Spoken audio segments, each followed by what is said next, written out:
वेंगुर्ला तालुक्यातील अणसूरपाल मडकिलवाडी येथे मुलाने जन्मदात्या आईवर गोळी झाडून तिचा खून केलाय। मयत महिलेचे नाव वासंती वासुदेव सरमळकर वय 65 असं आहे। या घटनेमुळे संपूर्ण परिसरात खळबळ उडाली आहे। या प्रकरणी आरोपी उमेश सरमळकर याच्यावर वेंगुर्ले पोलीस ठाण्यात गुन्हा दाखल करण्यात आला आहे। ही घटना 14 जानेवारी 2026 रोजी रात्री सुमारे 8:30 वाजण्याच्या सुमारास अणसूर पाल मडकिलवाडी तालुका वेंगुर्ला येथे घडली। या प्रकरणी मध्यरात्री वेंगुर्ला पोलीस ठाण्यात गुन्हा दाखल करण्यात आला आहे। या घटनेची फिर्याद जागृती जयेश सरमळकर, मूळ राहणार अणसूर मडकिलवाडी, सध्या राहणार विनायक रेसिडेन्सी कॅम्प वेंगुर्ला यांनी दिली आहे।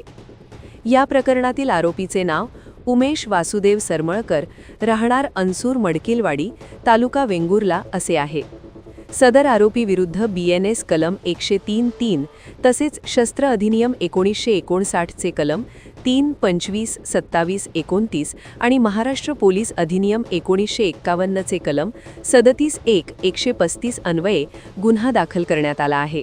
पोलिसांनी दिलेल्या माहितीनुसार आरोपी उमेश सरमळकर यांनी विविध बँका व बचत गटांकडून कर्ज घेतले होते। या कर्जाच्या कारणावरून मयत आई व आरोपी मुलामध्ये वारंवार वाद होत होती। घटनेच्या दिवशी मयत वासंती सरमळकर या आपल्या घराच्या अंगणात खुर्चीवर बसलेल्या असताना आरोपी उमेश सरमळकर यांनी घराच्या छपरावर चढून हातातील बंदुकीने अंगणात बसलेल्या आईवर गोळी झाडली। ही गोळी मयत यांच्या डाव्या बाजूच्या छातीला लागल्याने त्या जागीच गंभीर जखमी झाल्या व त्यांचा मृत्यू झाला। या प्रकरणी पुढील तपास निसर्ग ओतारी, पोलीस निरीक्षक वेंगुर्ला पोलीस ठाणे करीत आहेत।